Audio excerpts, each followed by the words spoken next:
So first, I would love to know a little bit about you, who you are. So maybe in the chat, if you want to type in your name, the name of your show, maybe your social media handle, that way we can, stay in touch after this. I'll go ahead and post mine as an example. So there you go. So I'd love to hear from you. And this is a great way to start building your audience, because what are sponsors looking for? They want to see that you have an existing audience. So why not connect with other people in the group right now? So today, I really want to take you through my marketing strategy that I use to get sponsors by our first month of Food Heals, monetize by sponsors by our second month, 100,000 downloads by our third month, which then led to more sponsorship. Then I'll take you through my sponsorship deck that I personally use to book my sponsors. We'll go over things like what to include, exactly what sponsors are looking for, and how to create a gorgeous deck that really catches their eye. So I'll be talking about templates. I'll be talking about maybe it's email templates or templates that I've used in Canva to create these things. So I want to let you know that all the resources will be in a free Facebook group. You don't have to opt in or anything like that. And it's called Get Your Podcast Sponsored in 2020. And let me put it in the chat for you. But just search Facebook for Get Your Podcast Sponsored 2020. Free group, lots of resources. No sales pitch, I promise. But before I get into all of that, I want to address some kind of FAQs, frequently asked questions, and the one thing to really keep in mind when it comes to audience growth and sponsor outreach. So people always ask some of the same questions. You may have some of these yourself. How do I get more downloads for my podcast? Can I get sponsors if I have low download numbers? What should I post on social media to help me get more downloads to get the attention of sponsors? Who has that question? I would love to hear a yes if you had that question. Maybe type it in the chat. So the answer is actually simple. Whatever you are thinking about, whatever you're posting about, whatever you are podcasting about, talking about on your show, or creating content on, ask yourself one question. Are you moved by your message? Let me give you some examples. Remember when Joaquin Phoenix won his Oscar for Joker and he got up there and he used the stage as a platform to speak about the things that he cared about: animal activism, gender inequality, the environment, racism. He brought himself to tears. He was moved by his message. So the audience was too. When Kelly Clarkson, the original American Idol winner, returned to the American Idol stage to perform Piece by Piece, all live, she was brought to tears by the words of her own song, which are essentially about her husband being the father to her child that her father never was. She took a moment to apologize in the middle of the song because she was crying. She was moved by her message, and the audience was just so engaged with this message. In a podcasting example, when Joe Rogan and Kevin Smith, these bros, right, these bro podcasters, expressed their love for each other on the Joe Rogan podcast after they were talking about Kevin's, near fatal heart attack. They had this deep conversation about life and death. They are moved by their message. Whenever I read the first chapter of my very own book, my first book, Food Heals, about how I lost my parents to cancer by the time I was 25, and I had to rebuild my life from scratch, I still cry every single time. I still get chills. I am moved by my message, and so my readers are too. When we are moved by our messages, others will be too. So I'm not saying that every podcast episode or every social media post that you make has to make someone cry, but will it elicit a feeling? Will it make them laugh? Will it inspire them? Will it challenge them? Will it give them the chills? Will it educate? If the answer is yes, then your content will have an impact. And the more often that you are moved by your own message, your audience will be too. That means the listeners will come, the followers will come, the downloads will come, and then the sponsors will be knocking down your door to work with you. So I always talk about how to create more impact, influence, and income. Those will all increase when you're moved by your message. And when it comes to your podcast, your social media, and that message, just be authentically you. So think about when you're posting to social media, even if you don't have a large audience yet, or you're posting something maybe silly, don't be afraid.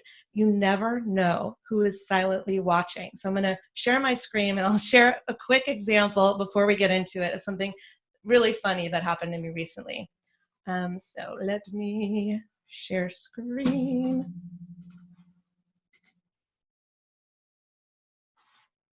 Okay.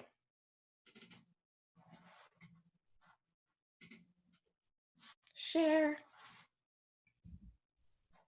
Sorry, guys. Where did it go? Share. I am so sorry. No worries. Do you want to maybe send it to me and I can share it if you're having trouble? It just said allow. I have to allow this settings. Okay. No worries. You've got time. I'm so sorry. All right. Okay. I have to enter my password. Wow. I want to make sure. Zoom had those issues a few weeks ago, right? Well, I lead Zoom calls all of the time, but I just redid my computer, so I'm wondering if that's why. I apologize, you guys. Don't worry.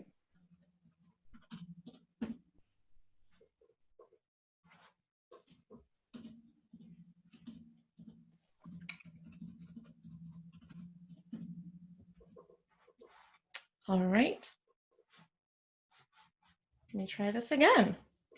Share screen. Okay. There it is. You got it.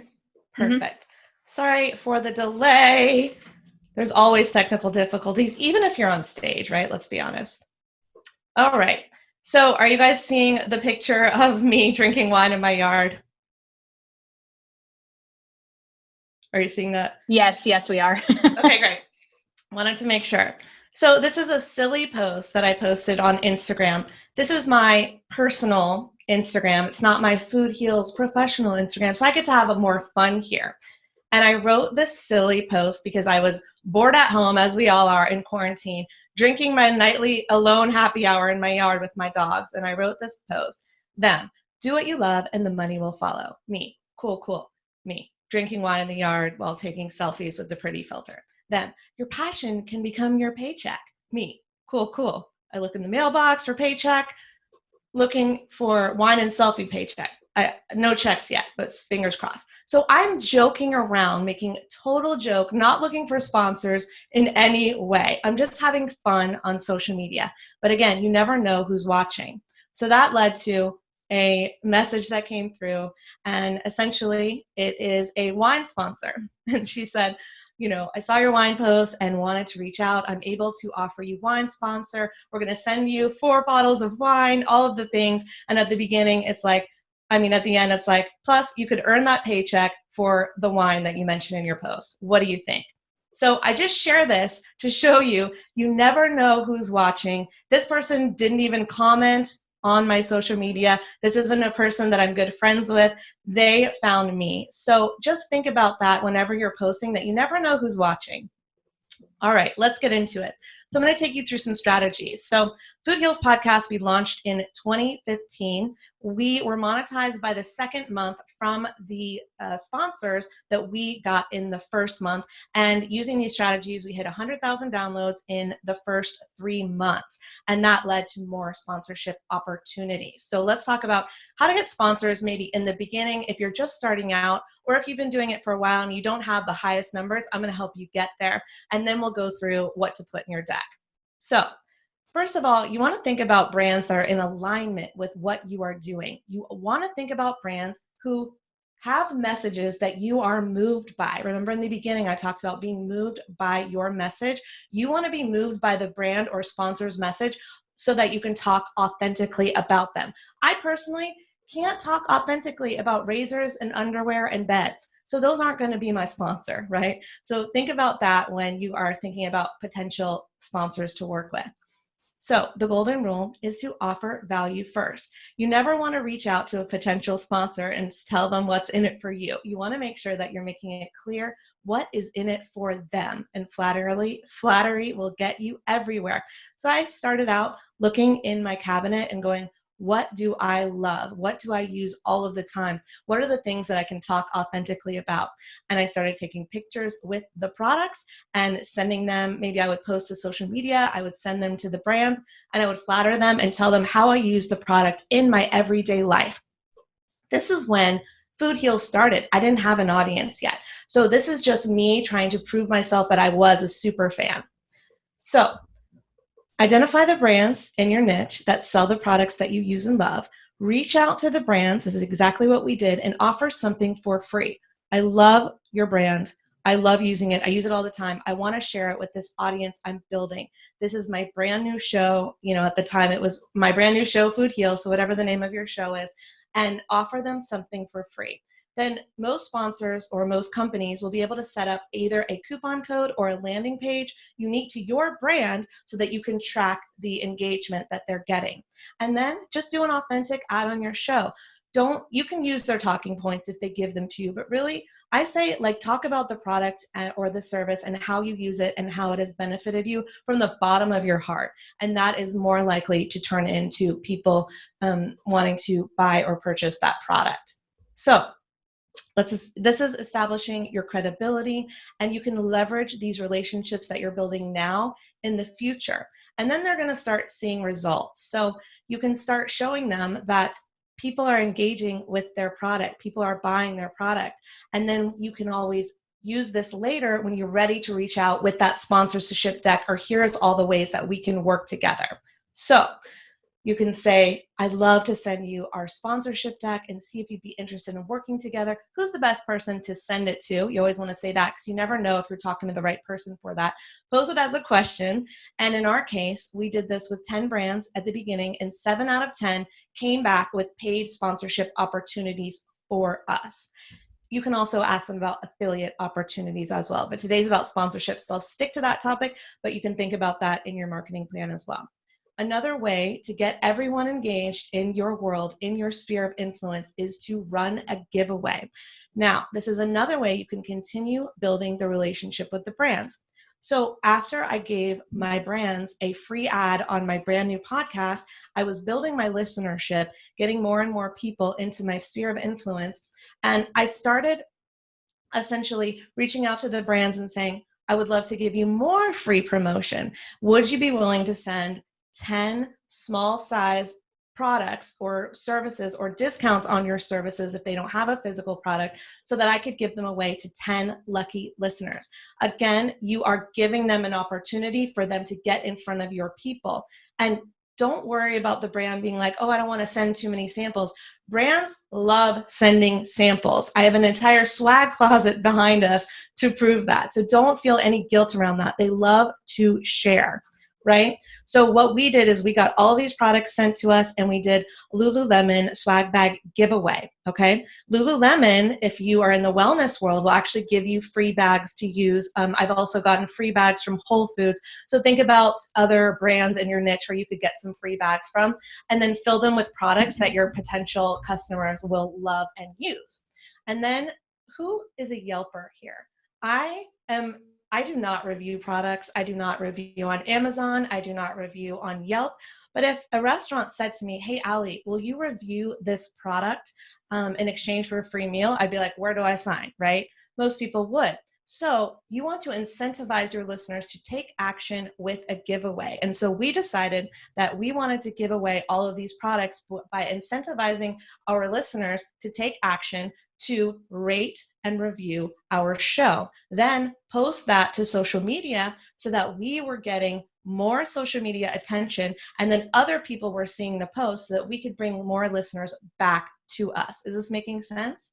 So the rules at the time were: leave us a rating or review on Apple Podcasts, screenshot your review, post it to social, tag us, and then our favorite reviews will win over $300 worth of organic vegan swag. Winners will be announced on the podcast, so make sure to tune in. So you're getting people that are already listening to post more about you, to bring more people into your world, and you're giving all of these shout outs to the brands that you want to do future business with, that you're going to come back and say, here's my sponsorship deck, when you have the listeners. Everyone with me? So let's go here. Where is your target audience? Maybe you can type it in the chat. Where are your listeners right now?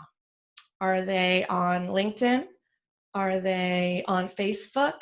Are they in Facebook groups maybe? Are they on Instagram? Where is your target audience? Well, your target audience is listening to podcasts. So how do you want to reach more listeners?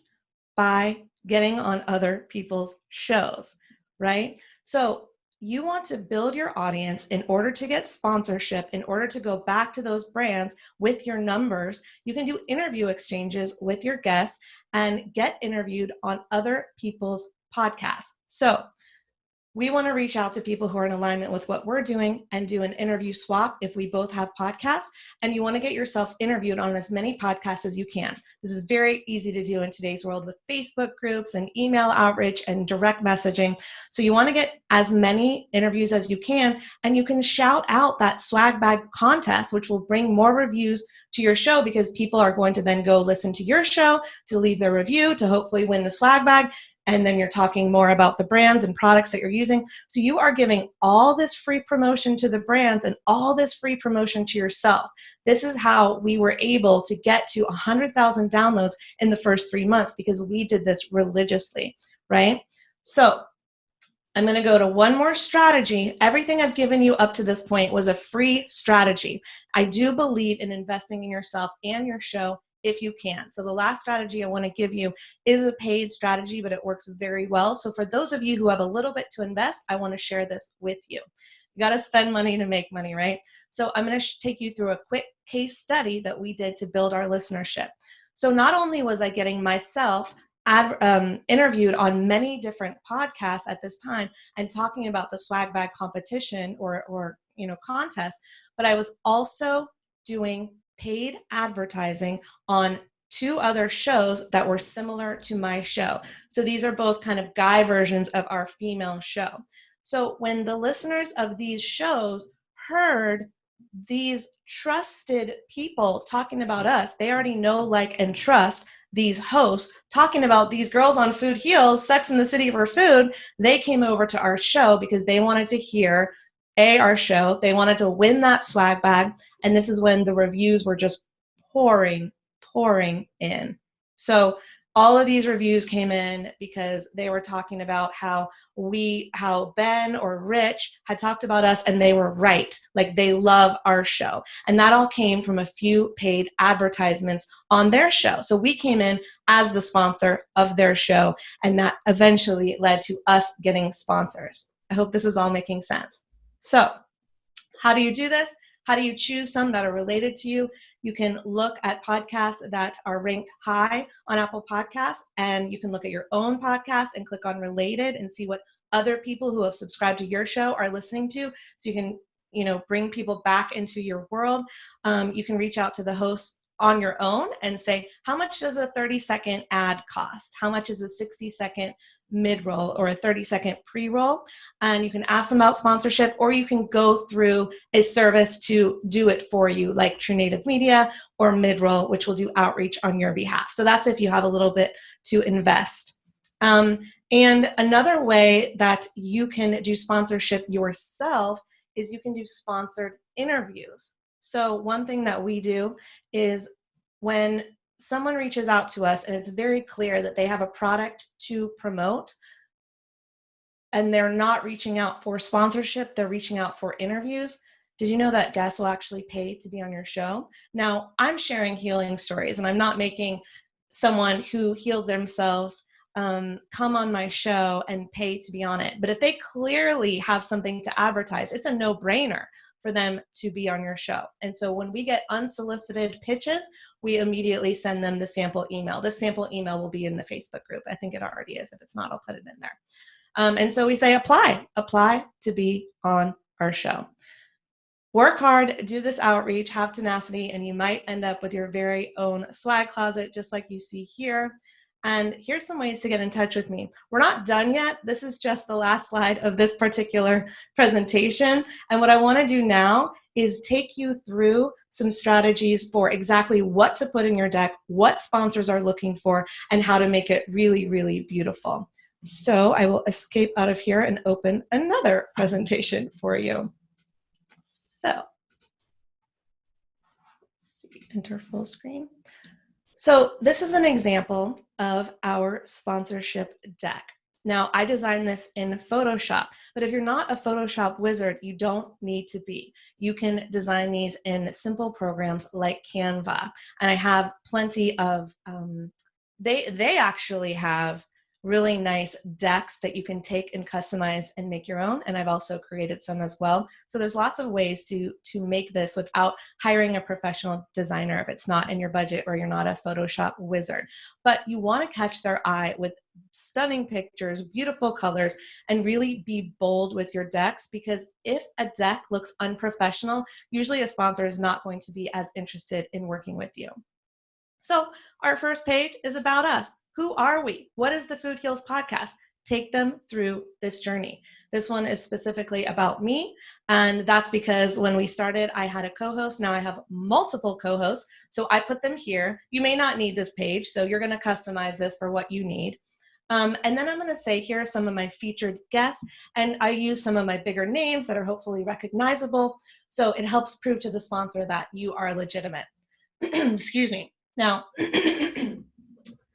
if it's an advertiser who understands the podcast world, they may absolutely understand why it is imperative to advertise on podcasts.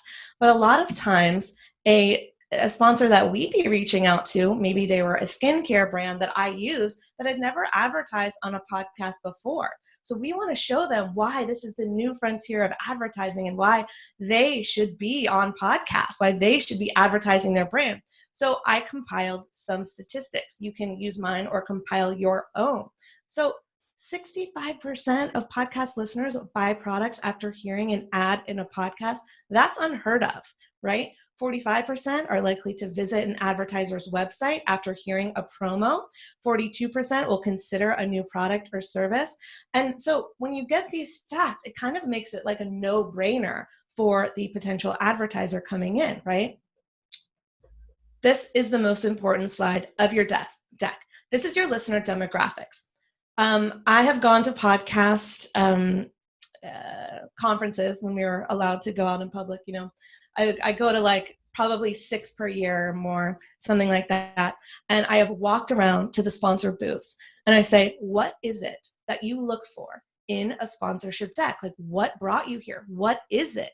Or what is it that you want to see? And they say, I want to know who's going to be at that conference. Who are the people? It's the same with podcasting. Who are the listeners? So we have 3 facets of our listener demographics. You may have 2, you may have 4. 4 is pushing it. I would have 2 to 3. So they are holistically curious, holistically healed, and holistic entrepreneurs. So find out who your listeners are. What is their age range? What do they like? Are they mostly male or mostly female? This is the page that your sponsors are going to look at the most. So do that research. They want to know your influence. So what are your unique downloads per month? You can get that. I personally use Libsyn, who will tell me that. So whatever you use, they have those metrics for you. How many countries does your podcast reach? Where are you ranked on Apple Podcasts? Or what's something cool you can say about yourself? Maybe you won an award, or maybe you're the top 10 in a certain category, whatever it might be. Just give yourself, this is where, you want to brag a little bit. And then how many listeners per episode. Talk about, your YouTube presence if you have one, your Facebook presence, your Instagram presence, your Twitter presence, whatever it might be. That can really give them some idea of the influence. And you're going to get that influence if you do the steps that we talked about in the beginning, right? So you're going to go through this step by step before you send this deck out, right? Because you're going to send this deck out when you've got the listenership.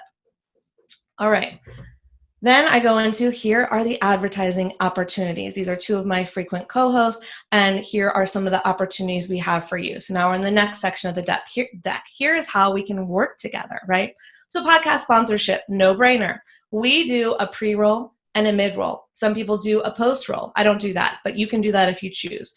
We tell them what it includes. For us, we want 3-episode minimum sponsorship because we believe that people have to hear the ad multiple times in order to take action. And then we say, what does each ad include? Homepage feature, link in show notes, Facebook mention, newsletter shout out. So whatever you want to include in there, you've got to tell them right here. And then we offer a 10% discount if they purchase 12 advertisements. So that's the basic, right? Everyone is going to have this page because you're going to offer them some sort of audio shout out, pre-roll, mid-roll, or post-roll. And then you're going to talk about all your add-ons, all the other ways that they can work with you, because it's not just a sponsorship audio on your podcast. Absolutely, it's that. But there's so many other ways that you can work with them with some of the other things that you do. So we talk about brand partnerships. I try to be funny here. We'll work for free swag. And so I say we offer sponsored Instagram posts, sponsored stories, giveaways, all of those things to help elevate their brand and get their brand in front of more people. You can do a sponsored podcast interview. That is what I talked about earlier. This is really reserved for people and brands who have something to sell, right? This is not for Jane who healed herself and has a story for me. Her interview is absolutely free. I'm not going to charge her for a dime. These are for the brands that are ready to spend the money to work with you. We do add on Instagram posts. So whatever your social media is, wherever you're the most popular, maybe it's Facebook, maybe it's Instagram, maybe it's TikTok. A lot of people are gaining a lot of traction on TikTok. I'm certainly experimenting with it. So you can do a sponsored post on your social media, and that can be an add-on. You can tell your brand story in a book. That was one that I had for Food Heals. And so that might be an add-on that you have. It may not, but think about, this is my unique add-on. What is your unique add-on? What is something that you're working on that they could share their story in to further help support something that you're doing, whether it's a film or a book or something creative.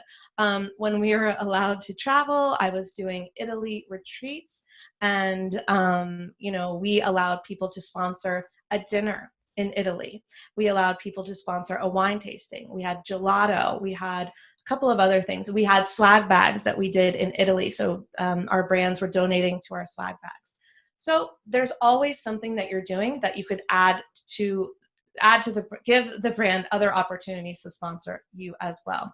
Then you want those testimonials. Testimonials are key. Most people do not buy on Amazon or wherever until they read the reviews, right? So your reviews, your testimonials are very important. So when you work with a sponsor and you have a great experience and you know they have a great experience, make sure that you get that testimonial. So we do sponsor testimonials and we do guest testimonials, so people who have been on our show, right? So think about what you can do.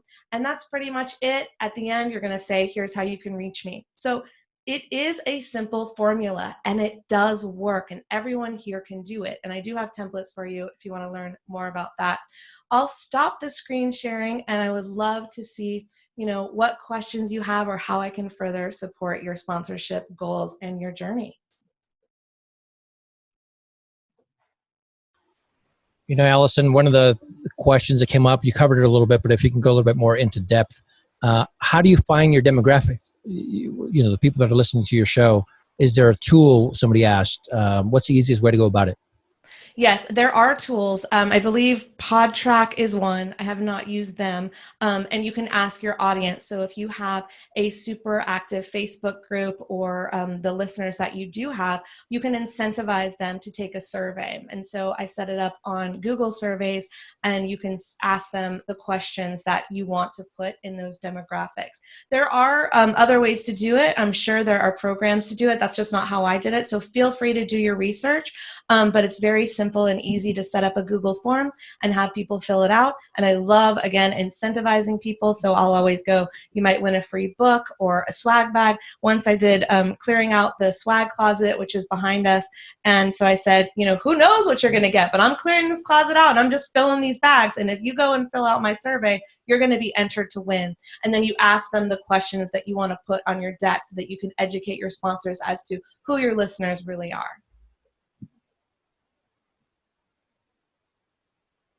I don't know if you can see the questions in the chat box, but that's okay. We'll Oh, I see them. Okay, I'll go through these. Good. Okay, great. All right.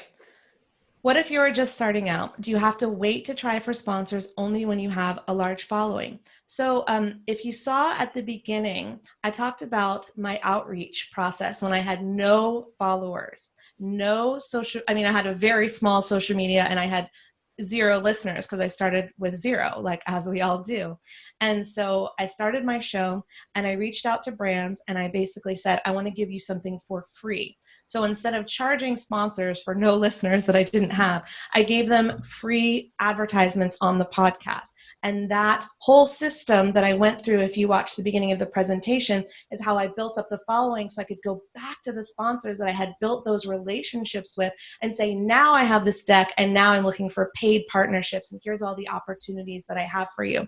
So do you have to have a huge following? No, I don't have 100,000 listens per episode. I don't have 100,000 followers on Instagram, right? I'm probably what they would consider a micro influencer, and I'm able to make an income doing this. So don't not do it because you believe that you have to be huge. You do not have to be Joe Rogan to get these sponsors. But I do believe that if you take initiative and you're really tenacious with your outreach and building relationships and flattery and giving, then when you have built that to a certain place, then you can go, all right, now I'm ready to partner with you. And most brands will be happy to because you've given them so much already. But they're like, yes, I would love to work with you. Let's see. Yelp was pulled. Okay, so for the question about why Yelp was pulled instead of Apple podcasts for review engagement, I used Yelp as an example to say that I'm not a Yelper, I'm not an Amazon reviewer, I don't review unless I'm incentivized. So I was just joking around about if I was at a restaurant and someone said, and the restaurant said, we're going to give you a free meal if you leave us a Yelp review, then I would do it. But I wasn't asking people for Yelp reviews. I don't need Yelp reviews for my podcast. I was asking them to use Apple Podcasts to review. So that was just kind of an example that I was using. Let's see. Do you do deck consultations? Can you look over and help people create decks? Yeah, join the Facebook group. It is called Get Your Podcast Sponsored in 2020, totally free. All my resources are there and we can work together. And I believe I posted that in the chat earlier and I can do it again. Let's see, what else? Okay. What is the number you think you need to, oh gosh, they're coming in quick. You need to reach before soliciting? Is it 10K? Is it 20K? What number makes you legit? I think it does depend on the sponsor because some are more savvy than others and they may be like, we don't work with brands until they have 10K followers or whatever you said, 10 or 20K. But I was working with brands when I had 3,000 downloads. So it really does depend on your outreach. So for example, if I'm using something in my kitchen, I don't have anything right now, or something that I personally love. And I work with a brand in Malibu and they've never done podcast sponsorship before. So they were just like, yeah, let's try this. 3,000 sounds great to them, right? So you just have to think about who you're working with. Don't reach out to MeUndies or any of the bed brands and look for sponsorship if you're a small brand. Really niche down and go, what are the products and services that I already use? For Food Heals, there's so many. We're holistic, we're vegan, we're plant-based, we're natural beauty, anti-aging, all those things. So there's so many no-brainers for us. And when I work with a smaller brand, they're much more willing to pay me for that exposure because they know that my audience is super engaged. So a lot of times it's really about the engagement over the numbers. But of course, the numbers do matter. So if you don't have the numbers yet, absolutely start working as an affiliate. And you can make a great income with those affiliate relationships that can lead to more sponsorship relationships. Okay. More questions. How will you transform your brand awareness strategy for the after Corona economy? How will your messaging change? So I did recently change my outreach. And what I did as soon as COVID-19 hit was I said, how can I give back, but also still stay afloat, right? Because I want to help others, but I also have to make sure I can pay my rent. So when sponsors started dwindling, I reached out to all of my previous sponsors and affiliates and people that I had worked with. And I said, hey, I want to talk about you. I want to promote you. How can we work together? I'm currently offering 50% off my normal sponsorship pricing. And so some brands came back, especially in wellness and vitamins, and they said, let's do this, because their sales were going up because during COVID, everyone wanted to learn how to get healthier, right? And how to prevent disease. So they were ready to pay and excited. And then another brand I was working with is skincare, and they were losing money because they were used to working with hotels and spas, and those contracts had dried up. So they couldn't spend a dime. So to that skincare company, for example, I said, let me give you something for free. I'm going to talk about your brand for free on my show because I believe in it and I love it and I use it. And that's a way for me to give back, right? And they'll remember me when they have money again. So, and that's not the reason. Even if they never sponsor me again, I don't care because I want to give back. But the more you give, the more that you can then get in return if you believe in karma or whatever. But just give, build those relationships as authentically and non-salesy and sleazy as possible. So that's how I have I guess, evolved during COVID-19, but I certainly don't think that brand sponsorship is going away anytime soon. For me, it's only grown over the past 5 years, where we get, emails about wanting to work together all of the time. So we really have to go through and make sure that the brands that are doing outreach are a fit. But I think it's also catching on. So there's a lot of indie brands that know about this, and there's a few, popular brands that keep mentioning the beds and things. But there's so many brands who have not seen the result, have not understood how powerful podcast advertising is going to be. And I think each year more and more brands are seeing it. So there's going to be more and more opportunity for us. Let's see. This is a great question. Do you manage all of your sponsorship social media yourself, or do you have someone come in to help manage on a day-to-day basis? Wondering about keeping up with volume as your podcast grows. Okay, so this is a great one. When I started, it was just me. I did all the outreach, I did all the emails, I did all the communication. Then, as we started to grow, I hired an assistant to help with all facets of my business. And then she was doing the sponsorship, relationship building, and kind of coming up with the deals. And at first, I would kind of approve the emails before they would go out, and now I fully trust her to do everything that she does on her own. So we were really indie, doing it all on our own.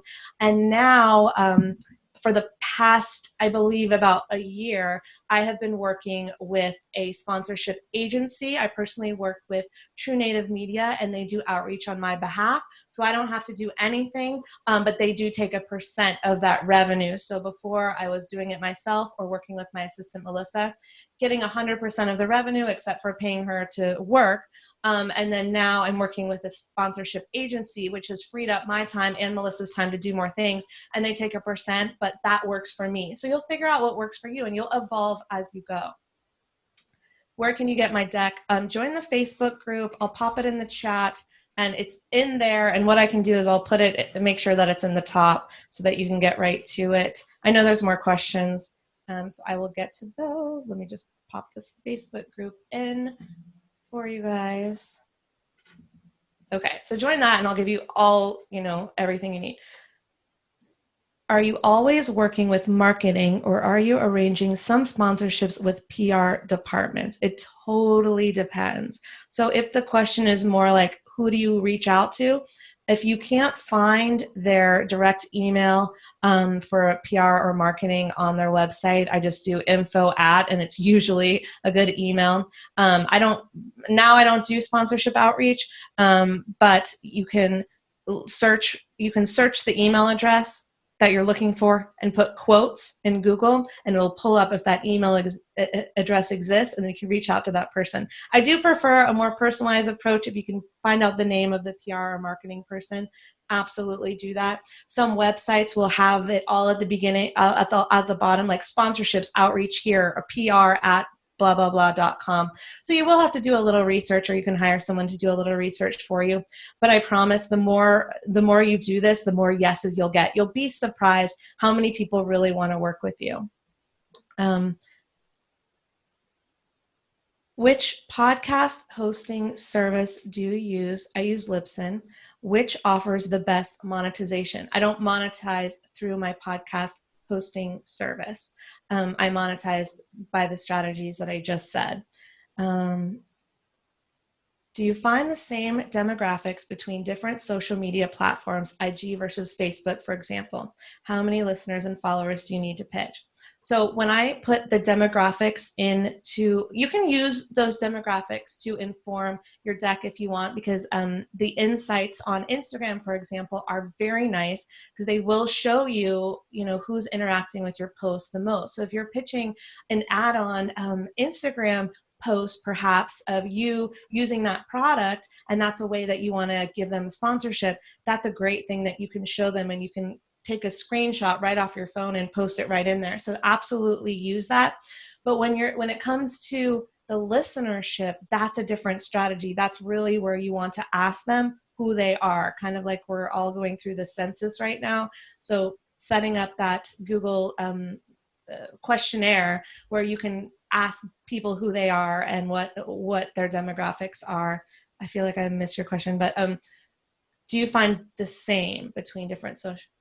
Sometimes, not exactly. I wouldn't say it's a perfect lineup for sure. But again, I'm just getting a sampling of the people who are willing to participate. So honestly, truly, I'm not Nielsen over here. There's no way to know 100%. I'm working with the people who have opted in to share the demographic information with me. And no, it doesn't always line up to Facebook, but a few things do. Like I have a more female audience than I do have a male audience. So some of those things do, but not necessarily everything lines up. Yes, you can email me at info@foodhealsnation.com. See, I think I missed some questions. Anything else?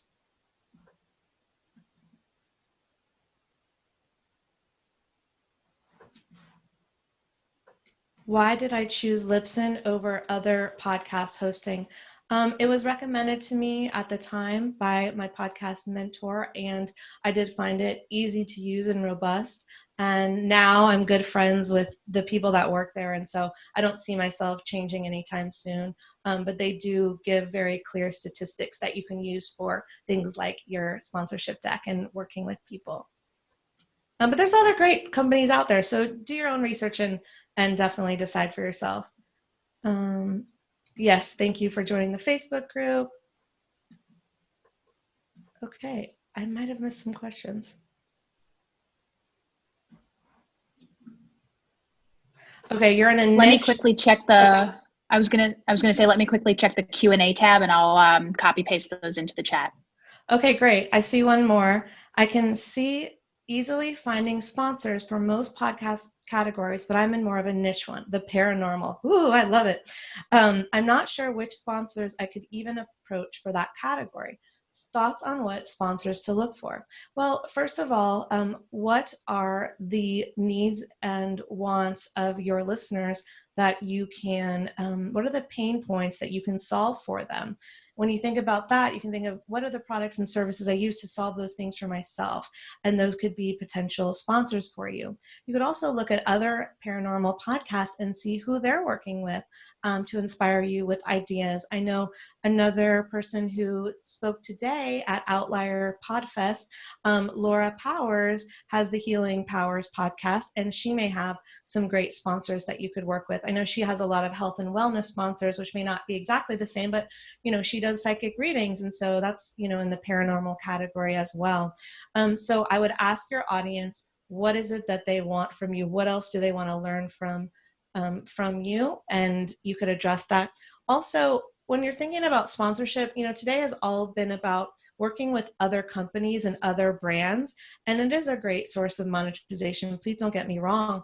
But the best source of monetization is when you get 100% for your own products and services. So with paranormal, is there a class that they could take with you, perhaps an online class or a challenge they could do with you or something like that, where you get 100% of the revenue? So maybe people in the paranormal world want to learn, I don't know, how to become more psychic, how to use a Ouija board, how to connect with ghosts. I don't know. I'm not in your world, but something like that. What could you teach them? And if you don't know what to teach them, think about what are the things that people always ask you. What do people always say? Like, what about this? And what about that? That could be an online course, and you could use your own online courses and programs and products and services to sponsor your own show. I see some Allison, more we have about 3 more questions or so and have about Okay. 8 minutes. Okay. Yeah, thanks. Perfect. Okay. Are there rules of thumb for pricing per 1,000 downloads? How do you recommend approaching pricing? This is such a great question, and I do have this information, so let me pull it up so I don't get it right. So when I started, there is a standard for podcasts, and it's called CPM. And for 1,000 listens, a 15-second pre-roll is about $18 for 1,000 CPMs, which is listens. 60-second mid-roll is about $25 for 1,000 CPMs, again, listens. And a 30-second post-roll is about $10 for 1,000 listens. So like I said, I don't do the post-roll. You guys can do it if you want, but that's the average. Now, let me just say that there are only certain sponsors that are going to know the industry standards for podcasting and for CPM. So I believe that your value lies in the fact that you are taking the time to produce a high quality ad for them with your engaged listeners. So I always price above CPM. You can do whatever you want. But most of the sponsors that I started out with at the beginning, I was just finding the products and things that I was using in my kitchen and my bathroom, whether it was makeup and skincare or things that I was using like blenders to make food. They don't know what CPM is. They don't know this model. And so you can pitch them a lot higher than that. And you can always leave room to negotiate. So if I pitch a sponsor comes to me and they say, what's your CPM or how many listens do you get? I know that they know this formula. So I'm going to give them that standard just above pricing, right? But if they don't, I'm going to give them the higher pricing because I know that I will over deliver that value to them. And so that's something to think about. So I'm going to copy this right here because I have it in front of me and I will post it in the chat. So in case you missed it, you can copy and paste it here. You can download the chat. So there you go. And that's kind of standard. But again, know the rules so you can break them. Actually, I don't think I said that today. I think I said that yesterday. Know the rules so you can break them. Okay, I know we have a couple minutes. Would you reach out to the same sponsors that are already sponsoring a podcast in your niche? If they are in alignment with my values, why not? How would you price when you have a smaller audience? The formula does not work for most indie podcasters. I agree. Don't use the formula. Know what the formula is. Do your pricing based on your worth. Like, what do you think that your podcast is worth, and what add-ons do you have? So you saw some of my add-ons.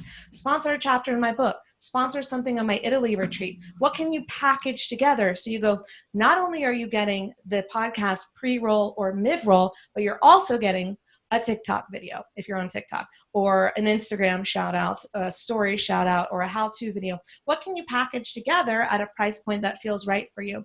Now, I am all about, does this feel right? There are a lot of gurus out there in the entrepreneurial world who are like, whatever you think your pricing is, double it. I don't agree with that. I say if it feels right to you and you ask yourself, is this worth it? And you feel confident about it, the sponsors will feel that confidence and you will know that you are doing it right. And always leave a little room for negotiation. So if they say, hey, at this time I can't afford it, you go, you know what? I really like your product or service. So we're going to do this at 30% off for you if you still want to be in business with us, you know? Okay. Did I get everything? What does CPM stand for? Listens, cost per mil or something like that. I think I got all of them. What is the shortest and longest time frame that you have for sponsors? Typically, 15 seconds is the shortest. I can't get it through a sponsor that quickly, so I don't really offer that. 30 seconds to 60 seconds. But honestly, I often go over 60 seconds because I'm a talker and I love to give them a lot of love. But standard, 15, 30, or 60. I think I got them all. Yay. Thank you guys. You guys are amazing. I know that you all get sponsored in 2020.